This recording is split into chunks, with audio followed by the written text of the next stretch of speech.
The X Zone Radio Show with Rob McConnell is largely an opinion talk show. All opinions, comments, or statements of fact expressed by Rob McConnell's guests are strictly their own and are not to be construed as those of the X Zone Radio Show or endorsed in any manner by Rob McConnell, REL-MAR McConnell Media Company, the X Zone Broadcast Network, its affiliated networks, stations, employees, or advertisers.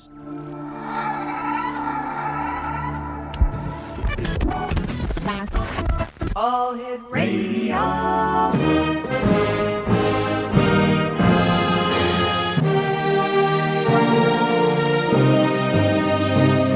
Welcome to the X Zone, a place where fact is fiction and fiction is reality.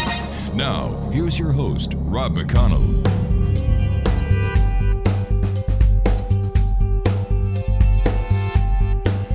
Welcome back, everyone. This is the X Zone. I am Rob McConnell, coming to you from our broadcast center in Hamilton, Ontario, Canada. If you'd like to send an email, xzone@xzoneradiotv.com, on all social media sites, Xzone Radio TV, and our radio website, xzoneradiotv.com, and the network website, xzbn.net. My guest this hour is Dr. Michael Salla. He is a pioneer in the development of exopolitics. He is the author of several books that include Kennedy's Last Stand, which came out in 2013, Galactic Diplomacy, also in 2013. Dr. Salla was an assistant professor, research and residence in the School of International Service, American University from 1996 to 2004. He has a PhD in government from the University of Queensland, Australia. He is also the founder of Exopolitics Institute, a nonprofit organization that analyzes the political implications of the extraterrestrial presence. Most recently, he is the author of Insiders Reveal Secret Space Program and Extraterrestrial Alliances, due for release in it was released, I should say, mid-September 2015. First of all, Dr. Salla, welcome back to the X Zone, sir. Great having you with us, and I'm glad one of us is in the sun, and you're in Hawaii. Aloha. Aloha, Rob. Yes, it's a beautiful sunny day here, and right now I'm taking refuge in the shade. I'd like to tell you that my heart is broken for you, sir, but that would be lying, and I just wish I was there with you. You've been in this business a long time. I guess I just want to ask you one question, sir. Are we closer to ET disclosure? Are we getting closer? I think we're definitely closer to the truth emerging about what has been going on with the UFO phenomenon. And it might not be what people expected. It's certainly not what I expected, that this was merely a cover of a UFO, of an extraterrestrial presence, but that it actually involves secret projects involving anti-gravity craft, space temporal drives, and space battle groups that have been developed in classified laboratories and facilities. So what we consider to be science fiction may actually be reality. Well, this is something that I'm finding more as I continue to do this research, that a lot of the top sci-fi shows that many of us have watched at some point, that these were in many cases actually forms of soft disclosure where the truth was hidden in plain sight, so people would at an unconscious level kind of be prepared for the truth, but at a conscious level, or at least as far as any official statements are concerned, everything was denied. It was all something subject to conjecture. But yet when you look at all the sci-fi shows and the movies, really, there's so much of the truth that's hidden in plain sight that it's really incredible. So, are we seeing with the advances in handheld technology more of what we can consider as subliminal programming? Well, the handheld technology is just one aspect of this kind of information revolution that we are witnessing, where now we've had so much information that has made its way into the public arena through the internet, And now with the alternative news phenomenon, what we have is that the mainstream media is no longer the go-to place for most people to get informed, and that's really been a big change. And we saw that the 2016 election actually is probably one of the clearest cases of where people got their news from the alternative media, and they voted accordingly. Sure. When we come back, if you don't mind, Dr. Salla, because you have a PhD in government from the University of Queensland, could I just talk to you a minute or two about the 2016 election? I'm very happy to. All right, please stand by, sir. Exo Nation, our guest this hour is Dr. Michael Salla. And if you'd like to find out more about the doctor, exopolitics.org or exonews.tv. He's the author of Exposing U.S. Government Policies on Extraterrestrial Life, Exopolitics, Political Implications of the Extraterrestrial Presence, The Hero's Journey Toward a Second American Century, Galactic Diplomacy, Kennedy's Last Stand, Eisenhower, UFOs, MJ-12, and JFK's assassination, and Insiders Reveal, Secret Space Program, and Extraterrestrial Alliances. This is the X Zone. I am Rob McConnell. I am in down and dreary Hamilton, Ontario, Canada, while our guest this hour is in beautiful Hawaii. We'll both be back on the other side of this break. Whatever you do, don't go away.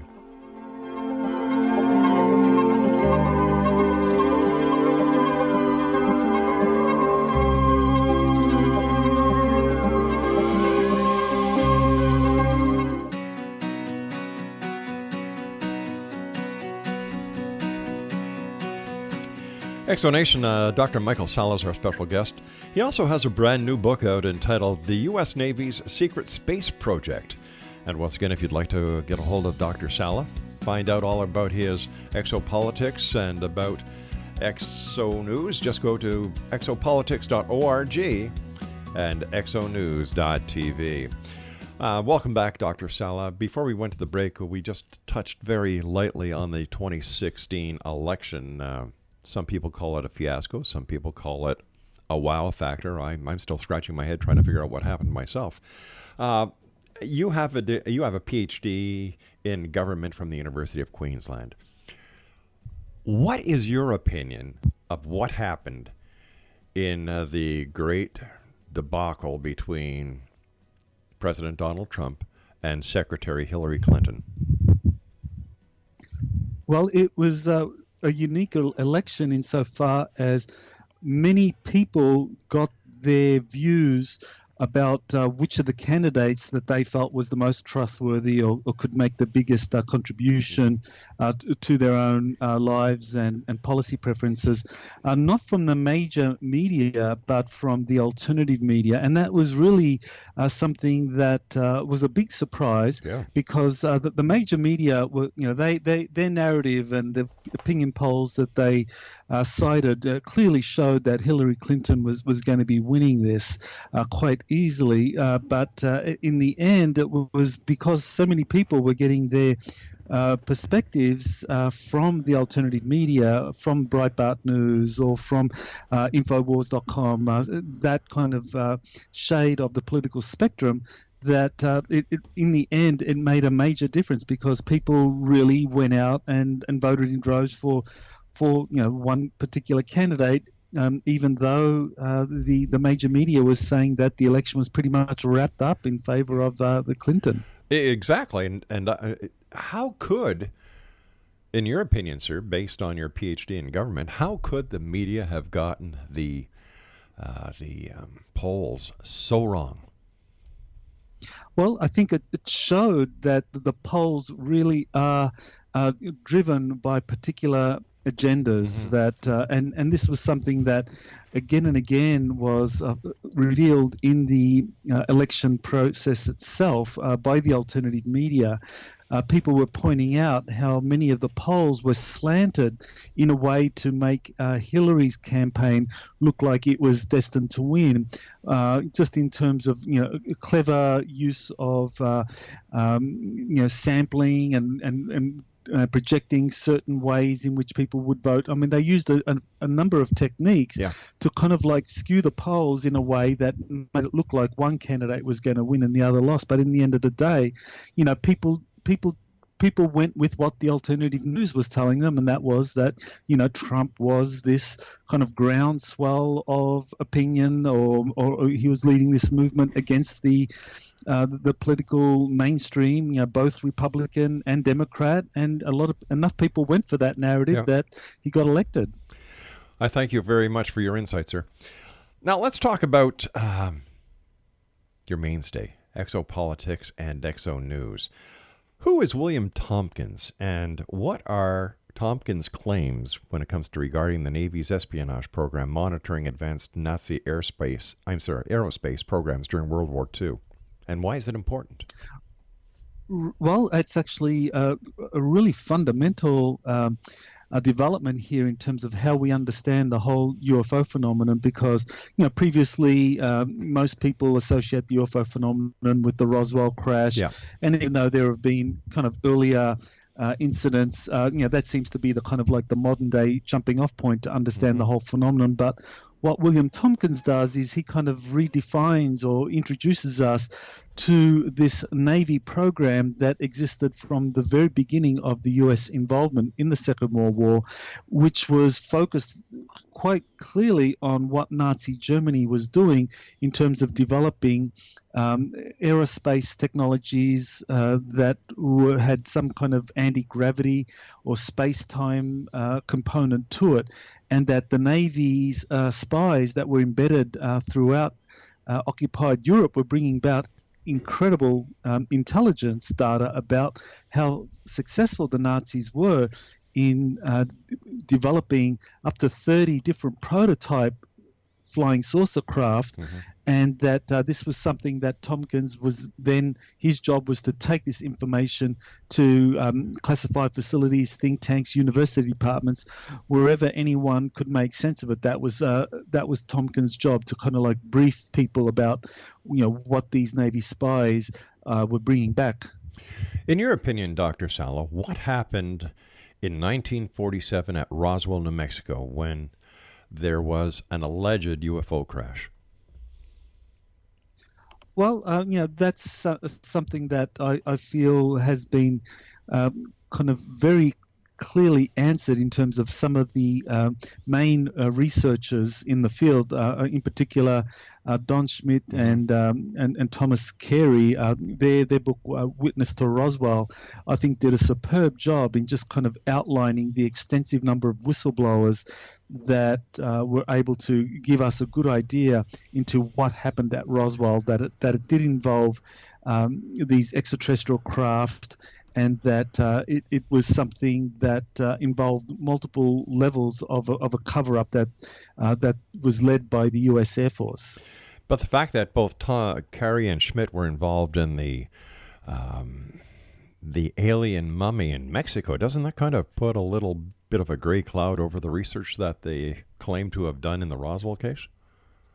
Yeah, I think what it does is it just kind of highlights the difficulty that all researchers have in the field, because we have to deal with disinformation. We have to deal with the possibility that people are going to try to kind of pull a fast one over us, and if we let our guard down, and I think in that case, they probably let their guard down, and they kind of made some assumptions there that in the end kind of was very embarrassing. But when you look at their book, it really does. I mean, like for example, the affidavit they provided from William Holt, the public information officer from the Roswell Army Airfield. I mean, this was quite clearly evidence that the cover-up of the UFO crash at Roswell was something that was being orchestrated by senior Air Force officials. My only problem, well, one of the problems that I point to when I talk about the Roswell case is what happened when Jesse Marcel left the base, went to Brazel's farm, picked up some of the crash debris, and instead of maintaining the chain of custody and evidence by bringing it directly back to the base, he goes to his house and wakes up his wife and his child and lets them play with the evidence. Now, being an ex-cop myself, I know as soon as that happens, that evidence is tainted and can't be used.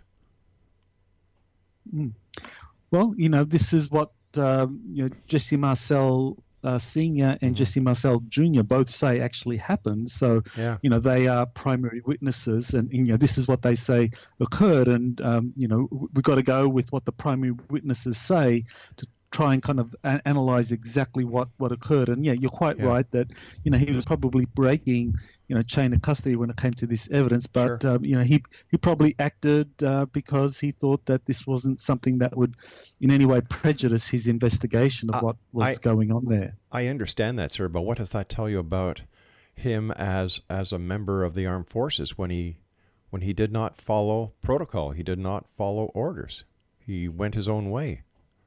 Doesn't that seem strange?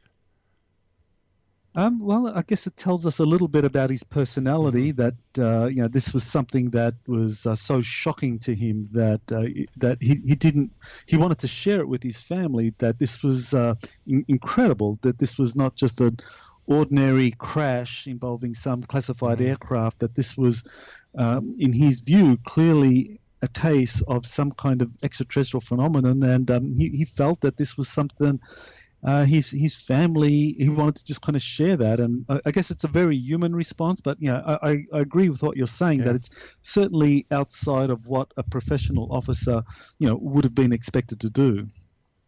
Yeah, I don't think my wife would have appreciated me bringing a criminal home that I had just arrested, or in the middle of transporting from one station to another, and say, "Look, honey, look what I brought home, a criminal." But it wasn't a UFO or an anticipated UFO. Do you think that the UFO sighting that Arnold Kenneth had just prior to the crash may have had something to do with the heightened suspicion that this was a UFO? Well, this was the Kenneth Arnold case. That I think was probably a case that may have involved some kind of classified technology program that was occurring at the time,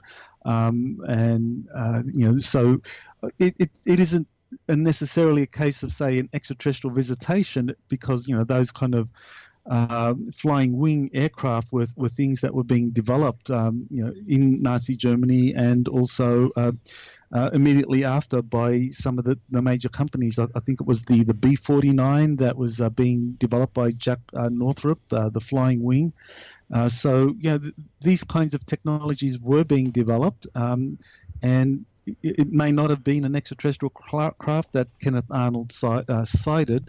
And so in that sense, we have the two things running parallel. You have, on the one hand, what may well be extraterrestrial visitation as occurred in Roswell, and on the other hand, you have the development of these classified aerospace programs that were occurring, that were being built by the Navy and by the Air Force. But what I was getting at, sir, is that, do you think that with all the media hype about UFOs that was caused by the Kenneth Arnold sighting, that when Jesse Marcel saw the debris field, that that his anticipation of a UFO crash might have had something to do with the fact of him driving back to his house and showing his son what it was?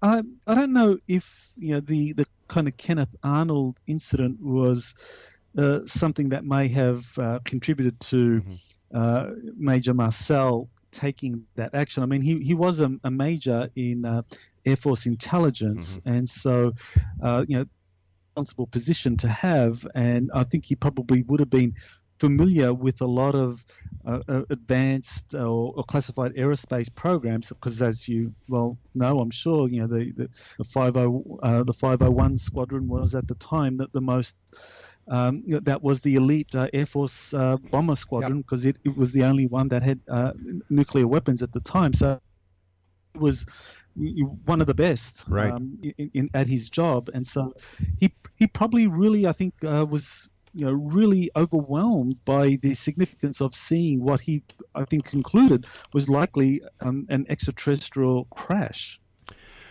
All right, you and I have to take a break for our news at the bottom of the cover, Dr. Salla. When we come back, I'd like to talk more about William Tompkins and some of the other information that you were able to find out through the FOIA documents that you submitted. Exonation, our guest this hour is Dr. Michael Salla, and he's got a brand new book out, The U.S. Navy's Secret Space Project. Where is the book available, Dr. Salla? The book is available through the website exopolitics.org or at amazon.com. There you go, X Zone Nation. Great book by a very interesting gentleman, and we'll both be back on the other side of this news break as we continue here in the X Zone from our broadcast center in Hamilton, Ontario, Canada. Now, don't forget, X Zone Nation, if you would like to have an all-in-one multimedia app on your laptop, on your desktop, on your iPad, on your iPhone, all you have to do is go to xzbn.net and click on 123 Ready TV. Check it out. I'm Rob McConnell. This is the X Zone. We'll be back on the other side of this break.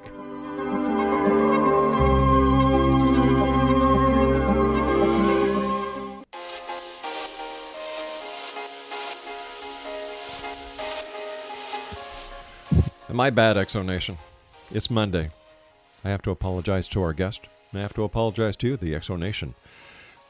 Dr. Salla's new book is entitled The U.S. Navy's Secret Space Program. Am I right, Doctor? That's correct, yes. I apologize for calling it a project. So once again, X Zone Nation, it's the U.S. Navy Secret Space Program by Dr. Michael Salla. It's available at exopolitics.org and on amazon.com. Okay, apparently you had filed FOIA documents to get some of Tompkins' claims. Can you explain the process by which the documents were obtained, Doctor? Sure. Well, Bill Tompkins' claims were centered around him being involved in this espionage program that was being led by a rear admiral who was in charge of a department at the Naval Air Station in San Diego. And it took us a while to track down whether or not this admiral actually existed. But once able to verify that such an admiral did exist and did run the assembly and repair department at the Naval Air Station, which is where Tompkins says the espionage program was held. Then FOIA requests were filed, and eventually I got 1,500 pages of documents that basically substantiated some of Tompkins' key claims in terms of this admiral leading this espionage program out of the Naval Air Station. And some of the documents really are quite critical in terms of being hard evidence that Tompkins was involved in some covert program with this admiral. Now, was this Admiral Rico Botta? That's correct, yes. And he was in charge of the assembly and repair department at the Naval Air Station from the latter part of 1942 right up until the beginning of 1946. And his position there was that he was the officer in charge of overhauling and repairing and modernizing the Navy's top fighters and bombers that were being used in the war.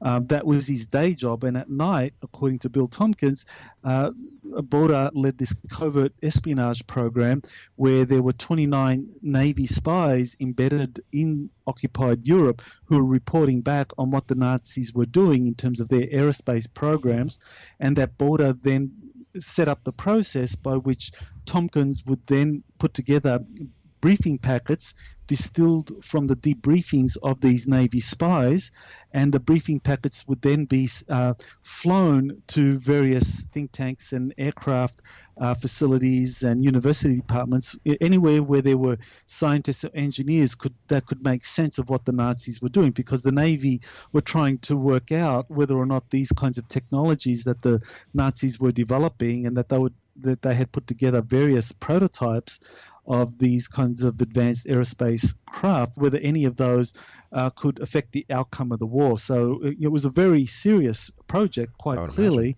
And Tompkins said that this was something that he was involved in throughout the Second World War.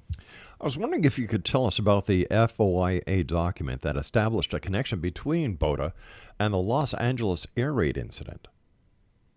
Right. Well, that's a key document because the Los Angeles air raid incident occurred during the night of February 24th and 25th of 1942. And there were a number of reports at the time that as many as 2 craft were retrieved from that incident. There are leaked documents, majestic documents, that refer to 2 craft being retrieved, and that one of these craft was then taken to the Army Air Force's premier research facility, which was at the time and continues to be the top foreign technology research division for the Air Force, which is Wright Field, or now as it's called, Wright-Patterson Air Force Base. And that one of the documents that emerged through the FOIA Act was a document showing that on the very day that this craft was allegedly recovered after the incident at Los Angeles and sent and orders were given for it to be sent to Wright Field, that on that very same day, Bolter, who was at that time in charge of the power plant division for the Navy's Bureau of Aeronautics in Washington, D.C., he receives orders to fly to Wright Field and to be there in early March. Presumably this is when whatever it was that was discovered from the LA raid would be taken to Wright Field. So this was an important document, I think, linking Bolter to that incident. What do you think happened to the craft and the 2 craft and their occupants? Well, as far as Bill Tompkins is aware, he says that through his involvement in this Navy espionage program, he learned that 2 craft were recovered, but they were both pilotless drone flying saucers, and that this was something that was being studied by the top scientists, and because these were foreign technologies, they were taken to the top foreign technology research facility in the country, which at that time was at Wright Field. So let me ask you this. Why do you then believe the Los Angeles events involved the recovery of 2 alien flying craft, but there were no bodies? They were drones? That's right, yes. Okay, gotcha. This is something that Bill Tompkins says that he was exposed to that information while serving on this covert Navy intelligence program. We do know, of course, from historic documents that the incident did occur, that there were a number of craft up there, that there were several thousand artillery shells that were kind of launched against them, and that there were reports of one or more of the craft being shot down, but that the major newspapers basically dismissed those reports as being unsubstantiated. But later on, in the 1990s, when you had the leaks of the Majestic documents, several of these documents actually referred to 2 craft being retrieved from the Los Angeles incident. Now, of course, the Majestic documents themselves are something that are very controversial, yes. But still, we have multiple sources actually referring to something being retrieved, and so when you add all these up together, and then you have Admiral Bolter being given those orders to travel to Wright Field on the day of the Los Angeles air raid incident, you put all those things together, the conclusion is that something was discovered, something was retrieved and taken to be studied at the place which at the time and today continues to be the premier research facility for the Army Air Force of foreign technologies. If these craft were of extraterrestrial origin and they were drones, why would the ETs use craft that were driven by ETs in the Roswell case? Wouldn't they also want to use drones to keep their anonymity? Well, I think that the Roswell case may well have involved a different group of extraterrestrials. That whatever happened at the Los Angeles air raid incident, that this was something that I believe, and this is what I argue in the new book, that this was actually kind of like a gift, like a way in which this group of extraterrestrials could help the U.S. better understand exactly what was happening in Nazi Germany. That Nazi Germany was doing its own advanced flying saucer projects, and this is something Bill Tompkins says the Navy discovered, that the Nazis were actually being actively helped by a group of extraterrestrials, and that's quite phenomenal for a lot of people to think that is it possible that Nazi Germany was being helped during the war by one group of extraterrestrials, and that secretly another group of extraterrestrials were helping the Allied powers. But that's exactly what Tompkins says was occurring, and this is, he says, what the Navy spies were telling the Admiral Bolter and the other Navy officers that were a part of this Navy espionage program. Every alien contactee that I've ever had on the show, or people who are, I'm putting this in air quotations, experts into the UFO phenomenon, tell me that the ETs have a pact that they will not interfere with the development of any country on Earth. So why would one ET group help the Russians while another ET group, help the Germans, and another ET group help the Americans if there's this non-interference clause? Well, I think that non-interference clause probably does exist, and that those that are kind of more ethical in terms of how they interact with developing worlds like ours, right? And we have to kind of think of our planet as a developing world. If there are extraterrestrials visiting from other star systems, that they do have highly developed codes, but that that doesn't mean that all extraterrestrial groups are going to follow the law, just as we know, in international politics. I mean, you have many nations that while they follow kind of norms of international law, there are always going to be some nations that are going to invade neighbors or intrude in the affairs of others, despite what international law tells them. And probably the United States is probably one of the biggest violators of national sovereignty around the world.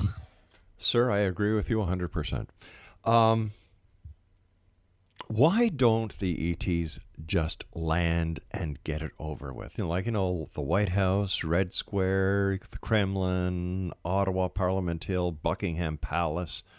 Why don't they just land, get it over with, so that they can help this world be a better place using their technology and their advanced sciences? I think that the extraterrestrials, no matter what perspective or what kind of ethical behavior they conduct themselves with, I think ultimately they're going to kind of like say, well, who do we form agreements with? And the agreements are not going to be with the private citizens. They're going to be with elected representatives, or with the military intelligence communities of the major nations around the world. And if the intelligence, the national security system decrees that this is information that's not going to be shared with the general public or the mass media or even elected officials, then I think the extraterrestrials' hands are pretty much tied. If they have agreements, and I think that there's a good case to be made that agreements have been reached, with different major nations ever since the Second World War, and that these agreements, part of the agreement on the side of the major nations that were a party to these agreements was that the extraterrestrials would remain silent. Got about 40 seconds before I take my break, sir. But wouldn't MJ-12 prove the existence of that agreement? Well, in MJ-12, I believe, as the documents suggest, was something that was convened by President Truman, and then gradually increased its power during the Eisenhower administration, and that the people that were making these policy decisions were increasingly from the MJ-12 committee, and that power... All right, Doctor, I hate to do this to you, my friend, but we've got to take our break. Please stand by. X Zone Nation, Dr. Michael Salla is with us. When we come back, I'll tell you how to get all the information you need from the fine doctor. We'll be back on the other side of this break. Don't go away.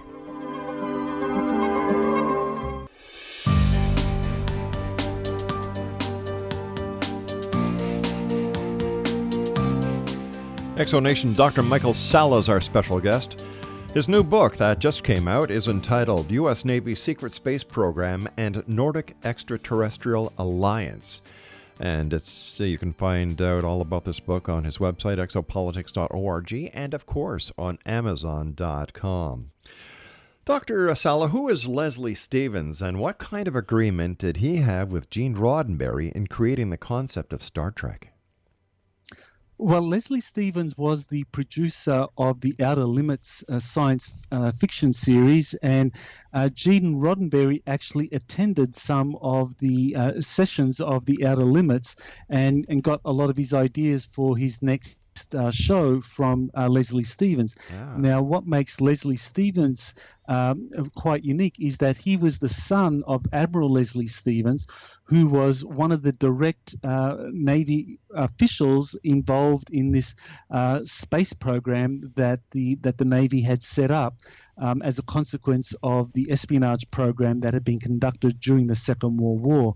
So Leslie Stevens, the Admiral, was a key figure in the development of psychological operations during the 1950s. He actually helped the Navy set that up. And his son, Leslie Stevens, actually worked for U.S. military intelligence, that he was involved also in that side of military operations. And so both Stevens, father and son, were aware of what was going on as far as the Navy developing this program. And I believe that part of the psychological warfare program was to use the media, the mass media, as a means of seeding the truth, hiding the truth in plain sight, and that Leslie Stevens Jr. worked with his father in this, and so that by the time he met Gene Roddenberry in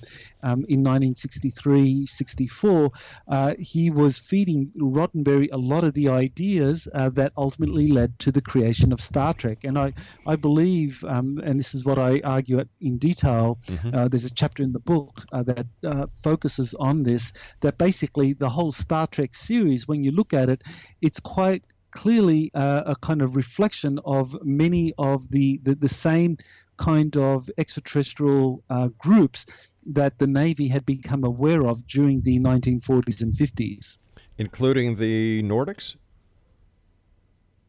Including the Nordics, yes. That the Nordics, these were represented by the Vulcans, and even you could even say that Captain Kirk himself represented how the Nordics operated.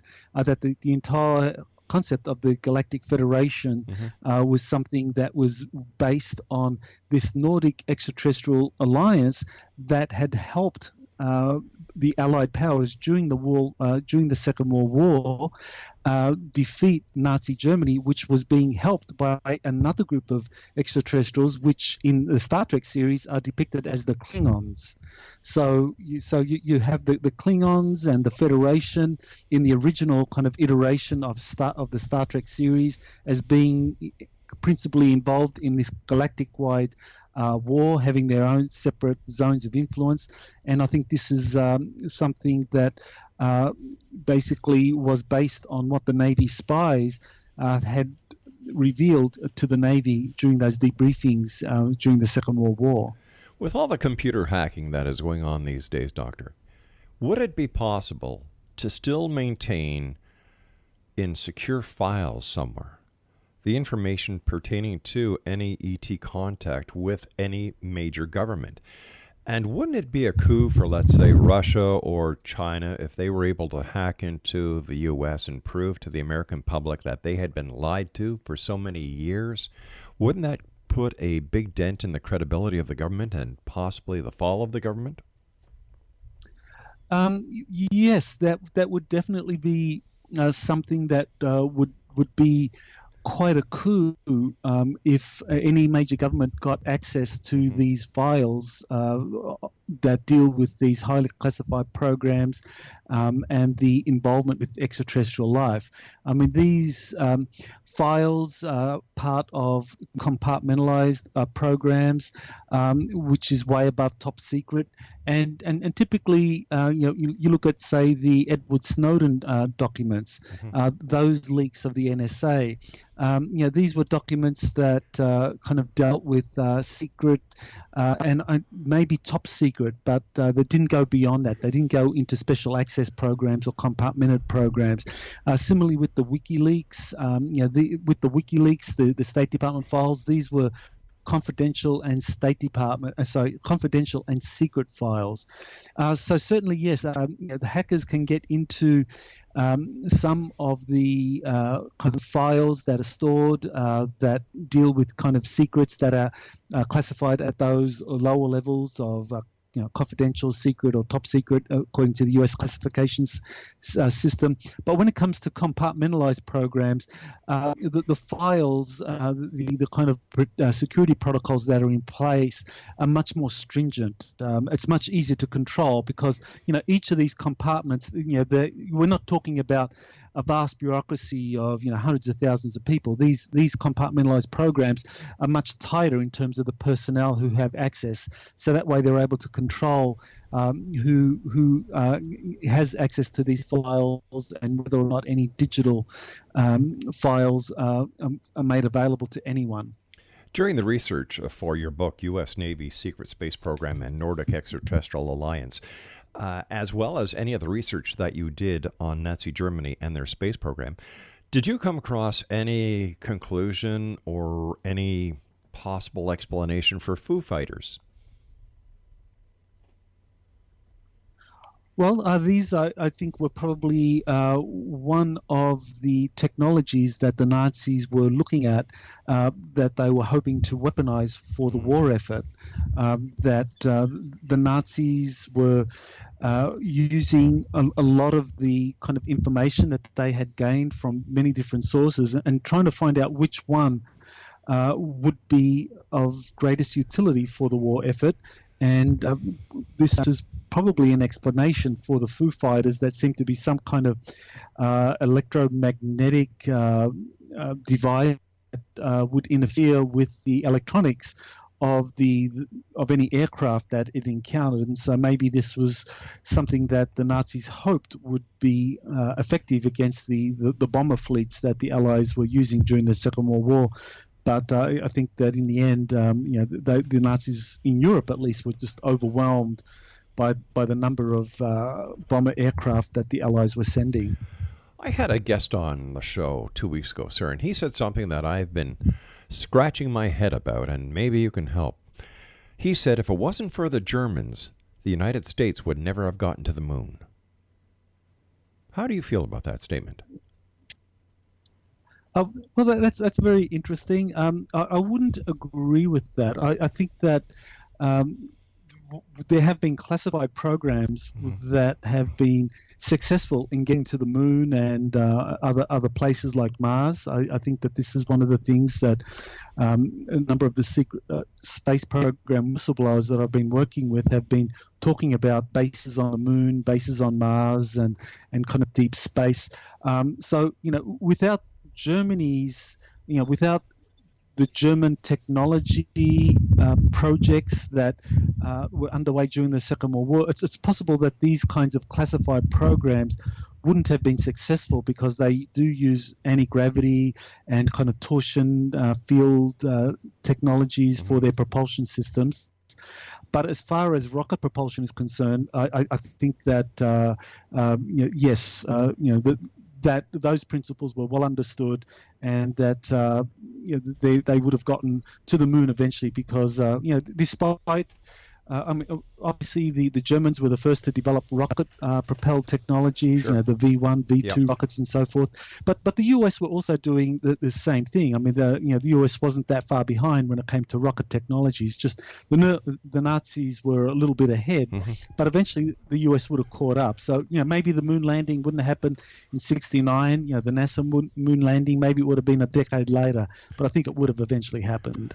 I've got less than 2 minutes, and this is my final question for you, sir. And once again, I thank you for coming on. I look forward to the next time you're on with us so I can talk to you about what's really happening in Antarctica. But why do you believe President Trump issued a top-secret memorandum to lift the secrecy order on over 1,000 patent applications dealing with health, anti-aging, and free energy? Well, this is something that I got a briefing from one of the that I've been working with. His name is Corey Good, and he basically says that he was told that President Trump had issued this memorandum, this top secret memorandum that had been sent to the Pentagon and to the intelligence community to declassify over 1,000 patent applications that were held up on national security orders out of a pool of over 5,000. And so when I kind of did my due diligence on that claim, I found out that, yes, those figures were accurate, that in fact there are 5,700 patent applications that have been stopped through secrecy orders. And so declassifying 1,000 of those is very possible. But that what intrigued me was a statement that Trump made in his inauguration speech, where he he said, quote, "We stand at the birth of a new millennium, ready to unlock the mysteries of space, to free the earth from the miseries of disease, and to harness the energies, industries, and technologies of tomorrow," end quote. And so that particular sentence in his inauguration speech, to me, was corroboration that such a secret memorandum was being planned by Trump during his inauguration, and that shortly afterwards he did issue it. Dr. Michael Salla, thank you so much, sir, for joining us tonight. Continued success, and Exonation. If you'd like to get a copy of the U.S. Navy's Secret Space Program, visit Dr. Salla's sites, exopolitics.org, exonews.tv, and his book is available on amazon.com. We'll be back after the news at 6.5 minutes past. Don't go away.